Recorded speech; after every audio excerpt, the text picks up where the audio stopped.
ಸ್ನೇಹಿತರೆಲ್ರಿಗೂ ನಮಸ್ಕಾರ. Pro kabaddi season 12ರಲ್ಲಿ 45ನೇ match ನಮ್ಮ Bengaluru Bulls ಆಡಿದ್ದು ಗುಜರಾತ್ ಜೈಂಟ್ಸ್ ವಿರುದ್ಧ. ಒಳ್ಳೆ ಮ್ಯಾಚ್, ಸೂಪರ್ ಪ್ರದರ್ಶನ ಬಂತು.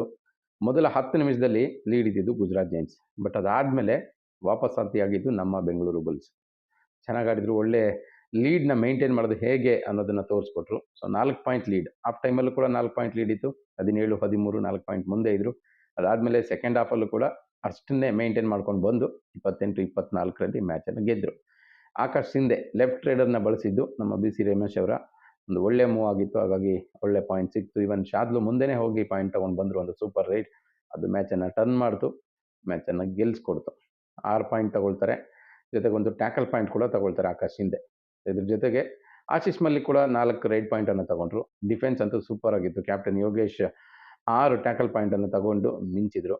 ಈ ಕಡೆ ಲೆಫ್ಟ್ ಕಾರ್ನರ್ ದೀಪಕ್ ಶಂಕರ್ ಕೂಡ ತುಂಬ ಚೆನ್ನಾಗಿ ಆಡಿದ್ರು. 4 ಟ್ಯಾಕಲ್ ಪಾಯಿಂಟ್ ತಗೊಂಡಿದ್ದಾರೆ. ಕವರ್ಗಳಿಂದ ಕೂಡ ಒಳ್ಳೆ ಸಪೋರ್ಟ್ ಸಿಗ್ತಾ ಇತ್ತು. ಡಿಫೆನ್ಸ್ ಚೆನ್ನಾಗಿದ್ದಕ್ಕೆ ಮ್ಯಾಚನ್ನು ಗೆದ್ದರು. ಸೊ ಟೋಟಲ್ ಆಗಿ ನಮ್ಮ ಬೆಂಗಳೂರು ಬುಲ್ಸ್ ಆಡಿರೋ 9 ಮ್ಯಾಚಲ್ಲಿ 5 ಮ್ಯಾಚನ್ನು ಗೆದ್ದಿದ್ದಾರೆ, 4 ಸೋಲಿದೆ. ಸೊ ಪಾಯಿಂಟ್ಸ್ ಟೇಬಲಲ್ಲೂ ಕೂಡ 4ನೇ ಸ್ಥಾನದಲ್ಲಿದ್ದಾರೆ. ಸೊ ಖುಷಿ ಪಡೋ ವಿಚಾರ, ಚೆನ್ನಾಗಿ ಆಡ್ತಾ ಇದ್ದಾರೆ ಬೆಂಗಳೂರು ಬುಲ್ಸ್. ಹೀಗೆ ಮುಂದುವರಿಲಿ. All the best.